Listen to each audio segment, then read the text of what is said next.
Halo, kembali lagi dengan saya Muhammad Setiawan di kuliah Fisika Material.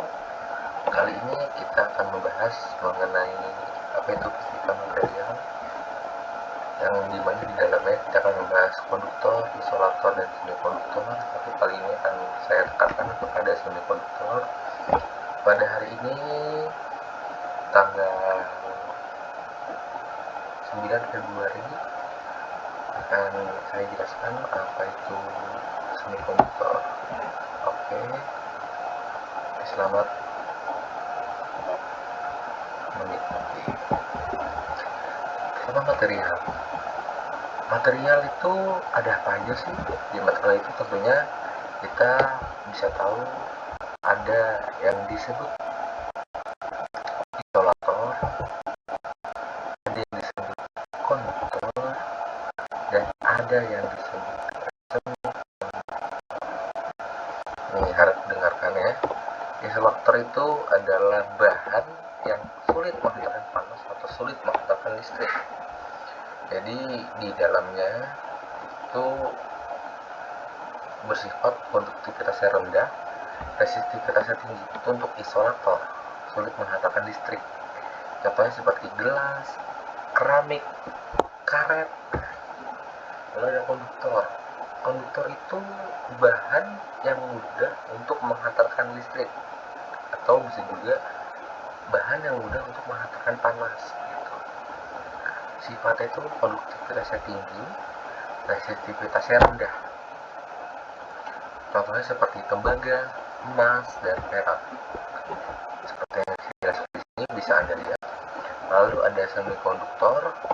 Semikonduktor itu bahan yang sifatnya bisa konduktor ataupun isolator. Jadi semikonduktor ini tingkat konduktivitasnya ataupun tingkat resistivitasnya dapat diatur oleh pengguna atau dapat diatur oleh pencipta. Apakah dia ingin lebih cenderung ke isolator atau ingin dia lebih cenderung ke konduktor, itu dapat diatur. Dan untuk semikonduktor ini bahan yang umum digunakan adalah silikon dan germanium. Lanjut ada isolator. Nah, di sini kita perhatikan. Di sini isolator ini ada merupakan atom ya. Ini contoh atom isolator. Pada isolator reaktor ini terikat dengan ada orbital tidak boleh terlepas. Sehingga untuk melepaskan elektron yang berputar ini, kita perhatikan itu kalau energi dari dua sistem. Jadi ini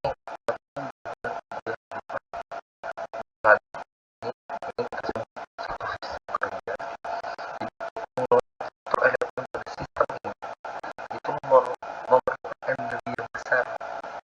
Itulah kenapa disuruh dia sifatnya kokoh. Lanjut ada konduktor. Ini sistem pada atom yang ada di proses elektron mudah sekali terlepas. Dari bulan kecil ini mudah sekali terlepas. Nah, pada konduktor tidak terikat kuat di orbitalnya. Jadi elektron di sistem ini mudah bergerak. Jadi energi yang kecil saja bisa membuat elektron ini terlepas atau berpindah dari atom yang satu ke atom yang lainnya di suatu sistem. Ini contoh kondisi di dalam konduktor. Lalu semikonduktor. Semikonduktor ini seperti saya bilang terdapat dua bahan inti atau yang sering digunakan seperti silikon dan germanium. Dia ada di tabel periodik unsur golongan 4A, silikon dan germanium. Lalu elektron bebas. Di sini akan saya jelaskan sedikit. Elektron bebas ini pada temperatur atau temperatur kita asumsikan atau konstan gitu ya. Tidak ada elektron bebas dalam atom silikon ini. Atom silikon ini dia tidak bergerak, bersifat isolator. Elektron dapat bergerak dan terlepas dari orbital atau terlepas dari orbital ini jika energi sini kita anggap saja kita berikan panas yang besar gitu ya, makanya kan bergerak seperti ini. Ini prinsip airflow liban tadi ya, mungkin yang ada yang belum paham. Jadi baik itu isolator, baik itu konduktor, ya, yang kita bicara pada level bebas, level itu benar-benar energi, maka dia akan bisa bergerak gitu. Tapi bergeraknya harus kita lihat tadi, apakah strukturnya dia kuat seperti isolator atau mudah bebas seperti yang konduktor tadi. Ini untuk pergerakan level bebas tadi ya. Lalu saya jelaskan apa itu lubang ya. Jadi lubang ini terlepas elektron tadi melihat kekosongan ini, elektron lagi bergerak dari titik sini, bergerak ke sini, yang berbeda-beda bilang kecil itu menggunakan kekosongan ini. Nah, ini disebut hole atau lubang. Nah, lubang ini bersifat positif, nah, akan bergerak. Ini bekas ini elektron tadi ya, bersifat positif karena elektron berpindah, berarti bagian tadi sudah kekurangan elektron negatif, jadi dia bersifat positif karena akan menarik dan menangkap elektron bebas lainnya begitu. Jadi apabila elektron satu lagi masuk atau bertemu dengan lubang ini apabila ada elektron di sini, maka ini disebut dengan rekombinasi atau pertemuan antara elektron dengan hole. Lalu kita lihat di sini panas. Kenapa di sini saya tambah penambahan panas atau penambahan yang bisa dibilang energi? Panas yang bertambah akan memperbanyak elektron bebas dan lubang. Nah, pada posisi seperti ini, yang tadinya hanya satu nih seperti ini, ya hanya satu, tambah panas, tambah banyak lagi. Yang tadinya dia hanya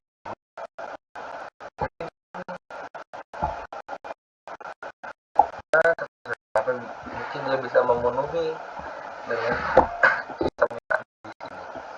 Ini bisa segaris lurus, jadi maksudnya semakin besar energi atau semakin besar panas di suatu sistem, maka akan memperbanyak jumlah elektron bebas dan lubang pada sistem itu. Tolong dicatat. Lalu ada yang namanya jenis semikonduktor atau semikonduktor. Jadi seperti yang saya jelaskan di awal, semikonduktor itu produktivitas dan sensitivitasnya dapat diatur dengan kemampuan user. Jadi semikonduktor itu ada dua tipe, ada dua jenis, satu semikonduktor intrinsik atau yang bisa disebut semikonduktor murni, atau semikonduktor ekstrinsik. Nah, semikonduktor ekstrinsik ini semikonduktor yang di dalamnya terdapat gabungan atom lain atau biasa disebut adanya pengontor. Kita bahas dulu yang semikonduktor intrinsik ya, semikonduktor murni. Nah, semikonduktor murni ini maksudnya tanpa adanya atom lain. Jadi di dalamnya hanya ada kristal dari silikon atau germanium yang merupakan penyusun dari semikonduktor tadi. Nah, ini semikonduktor intrinsik. Ini atom kristal silikon, ditemukan. Ini contoh atom silikon ya. Nah, ini posisi elektronnya, ini posisi atom kristalnya. Ini nanti akan bergerak dengan lubang kemudian elektron valensi lain ke dalam lubang. Ini contoh pergerakan atom atau pergerakan sistem di semikonduktor intrinsik ya, atau semikonduktor murni.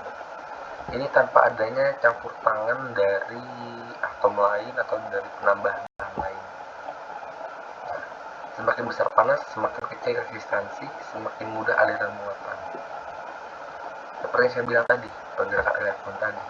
Semakin besar energi, semakin besar panas, maka semakin kecil resistansi, semakin mudah aliran muatan.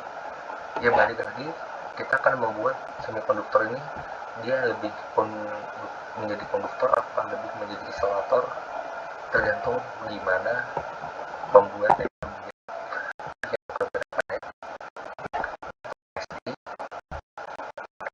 Golongan apa? Nah, yang berkecil elektron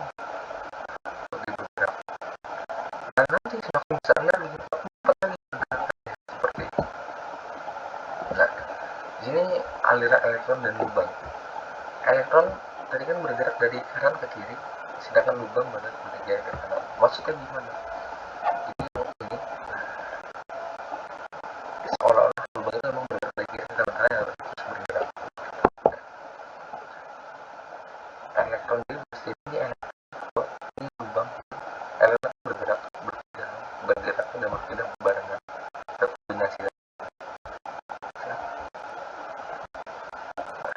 Ini pergerakan dua sendiri kita akan bebas ini dan lubang itu disebut dengan carrier, pembawa.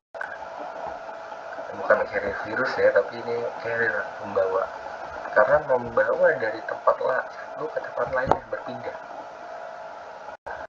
Untuk intrinsik dia unsurnya masih sama-sama silikon, hanya berpindah posisi aja begitu ya.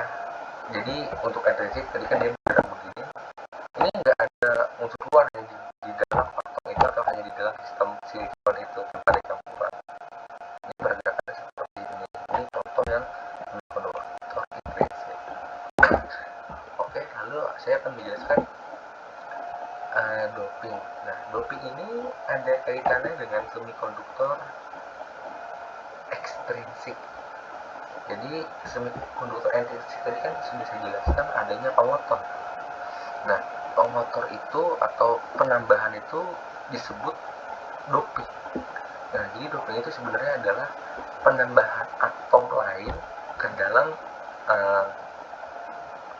unsur lain atau ke dalam sistem lain, itu disebut doping. Jadi semikonduktor intrinsik yang tadi, yang Si tadi, apabila dia ditambahkan dengan atom lain, itu dia akan menjadi semikonduktor ekstrinsik karena sudah tidak lagi ternodai, terkotori, tercampur. Terus semikonduktor ekstrinsik itu artinya ini atom lain. Nah, di sini semua atom gitu.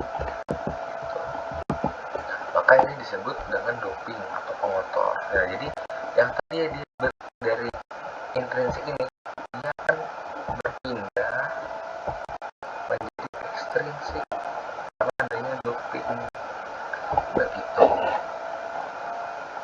Mudah kan pemahamannya apa itu intrinsik, apa itu ekstrinsik. Nah, tapi yang menarik di sini adalah penambahan itu tidak bisa bebas atau tidak bisa sembarangan. Tidak bisa sembarangan gimana? Karena pada semikonduktor ekstrinsik tadi kan kita ketahui diberikan doping atau penambahan atom atau unsur lain ke sistem. Nah, tapi penambahan itu nanti akan menyebabkan pada semikonduktor ekstrinsik itu terdapat yang namanya semikonduktor tipe N dan semikonduktor tipe P.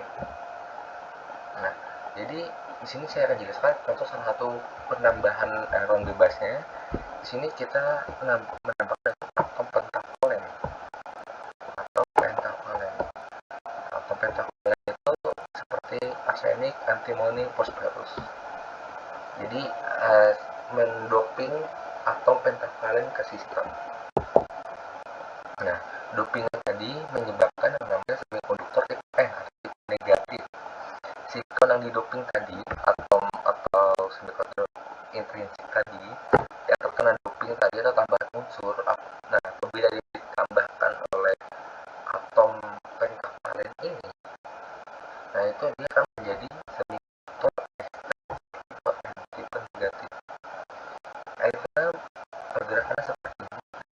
Pada tipe ini merupakan mayor carrier, jadi dia dan merupakan minority. Apa dia bilang negatif? Karena lebih mayoritas yang negatif lebih mayoritas, lebih minoritas, makanya disebut tipe negatif. Tentunya ini ada kaitannya dengan atom pentavalen tadi. Nah, ada juga yang ditambahkan dengan atom lain.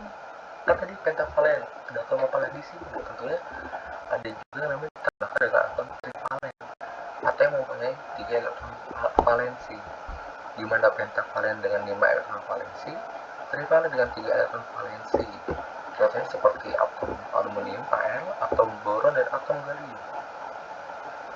Nah, atom trivalen ini bisa juga disebut aseptor karena setiap lubangnya itu menerima elektron bebas, dapat menerima elektron bebas saat rekombinasi atau pertemuan. Nah, ini semikonduktor tadi ya, semikonduktor Si ini atau silikon ini yang umumnya silikon. Nah, itu akan diinjeksi oleh atau ditambahkan didoping dengan atom trivalen ini, sehingga dia akan disebut dengan semikonduktor ekstrinsik tipe P positif. Kenapa disebut tipe P positif? Karena di sini lubangnya yang bernilai positif merupakan majority carrier, dan elektron yang bergerak disebut menjadi minority carrier. Oke, di mana di tipe N elektron menjadi mayoritas, nah di sini P elektron itu minoritas. Gitu. Jadi paham kan? Ini lubangnya. Nah, ini pergerakannya untuk bumi. Ini hanya pergerakan. Lalu ada sambungan tipe P dan tipe N. Jadi semikonduktor itu bisa disatukan, nggak hanya harus menjadi tipe N, tipe P, tapi bisa juga PN, NP gitu, sambungan.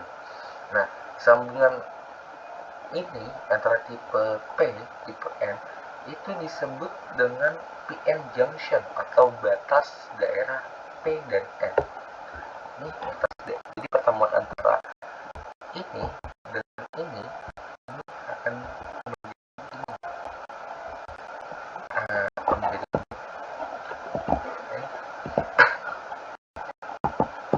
lalu PN junction. Nah, PN junction ini elektron itu berpindah melintasi junction atau dari datang pertemuan ini. Kan elektronnya kan negatif, proton itu kan positif, di mana tipe N itu bersifat negatif, tipe P bersifat positif. Jadi pergerakannya dia akan dari tipe N ke tipe P gitu. Jadi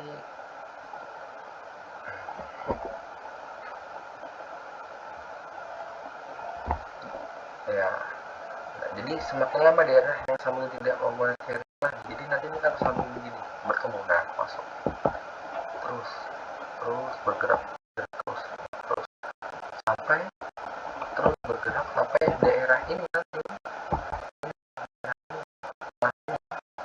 ya, itu tidak memiliki lagi untuk pergerakan lagi. Itu disebut lapisan pengosongan atau istilah kerennya depletion layer. Itu lapisan pengosongan karena tidak ada lagi pergerakan perpindahan di sambungan tersebut.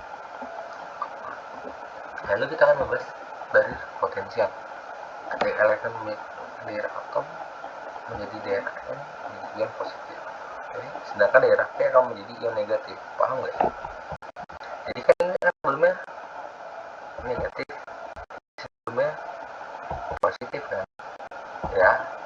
Nah, ini berpindah ke sini. Berpindah.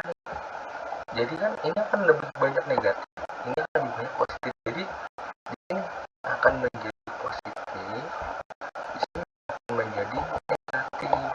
Karena di sini lebih banyak, kalau secara kimia akan lebih banyak proton, dan ini lebih banyak elektron. Gitu. Nah, setiap pasangan ion ini nanti itu disebut apa? Yo, dia betul dipol. Disebut dipol. Nah, medan listrik. Nah, nanti sini bisa muncul sebuah medan listrik. Nah, di sini bisa muncul sebuah medan listrik terbentuk pada dipol ini. Ya, nah medan listrik ini Medan listrik yang terbentuk pada dipol ini ekuivalen dengan perbedaan potensial. Jadi medan listrik ini disebut dengan barir potensial. Dengan barir potensial. Yang tipe PVD negatif, ini barir potensial. Dimana untuk silikon nilainya itu dia 0,7 pada suhu 25, sedangkan germanium 0,3 pada suhu 2,5 derajat Celcius. Apabila ingin menyebabkan suatu arus, maka dia harus lebih tinggi voltasenya dari 0,7 silikon, kan begitu. Lalu kita akan membahas yang namanya reverse bias. Nah, jadi pada gambaran ini tadi kita berikan sebuah tegangan. Ini disebut reverse bias. Reverse bias, setelah ada reverse ada forward. Ini penentuannya adalah arah dari tegangan itu. Begitu. Jadi ini telah terbuka ya, di mana di sini positif, di sini negatif. Ini belum mengalir ya, karena terbuka. Apa biasa kalian tutup begini, maka di tipe P akan mengalir arus negatif, akan mengalir arus positif. Ini disebut reverse bias. Ada fenomena nanti di sini yang akan terjadi. Fenomenanya yang seperti apa? Kita lihat. Jadi nanti pada proses ini akan menjauhi di end junction atau menjauhi titik tengah di sini. Ada yang bisa tahu kenapa menjauhi? Nah, proses seperti ini dia akan menjauhi, terus menjauhi. Bisa lihat? Nah, dia akan menjauh. Begitu. Akan menjauhi. Karena di sini sama dengan positif, sama dengan negatif.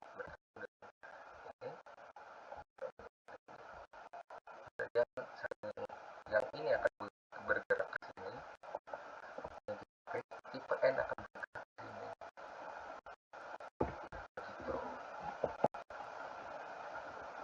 Dan bertambah lebar, ini akan semakin bertambah lebar hingga tidak ada arus yang mengalir.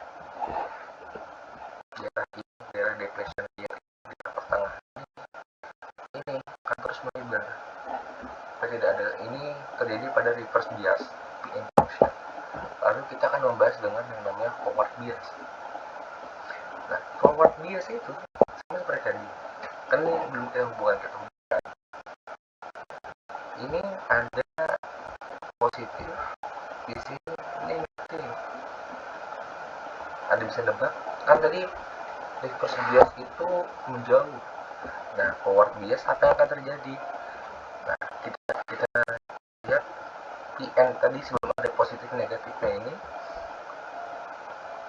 tipe P itu merupakan negatif yang harus banyak, ada tipe N merupakan positif karena banyak.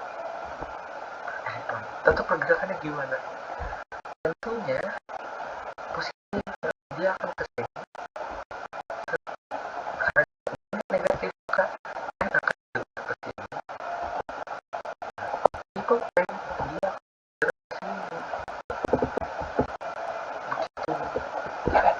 terjadi. Nah, pergerakan seperti itu bertemu. Jadi elektron itu akan memasuki lubang, melintasi junction ini, yaitu ke dalam tengah-tengah lubang ini. Jadi depletion layer itu akan hilang, pas yang tadi tengah itu akan hilang, karena dia itu akan berlipat terus masuk ke lubang, kan begitu. Sehingga arus yang mengalir beda potensi ini melebihi atau lebih besar selama bisa mengalir selama lebih besar dari atom ya. Jadi kayak silikon 0,7 volt dia dapat mengalir arus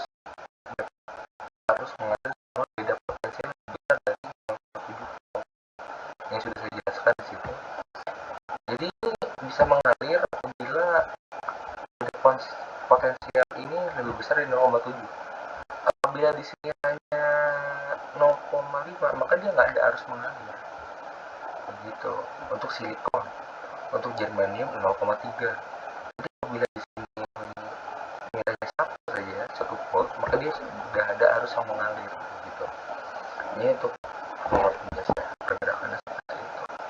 Nah, semakin tinggi dayanya, maka semakin cepat energi sama seperti biasa kita di pergerakan elektron. Semakin dia mendapat energi dari luar sistem, energi panas atau energi listrik atau daya atau gimana, itu pergerakan elektron akan makin cepat seperti ini. Jadi, yang tadi dia perlahan-lahan seperti ini, ditambah daya, ditambah gas, ditambah energi, akan semakin cepat. Nah, elektron mengalami gaya besar karena ada tambahan energi dari dua. Nah, proses bias ini, enjangan ini biasa juga untuk proses bias dan juga dinamakan dioda. Nah, ini kan elektronika tahu ini biasa dinamakan dioda untuk proses bias enjang sudah. Oke, cukup sekian. Terima kasih. Dan materi dari saya. Mungkin apabila ada yang ditanyakan bisa segera komentari.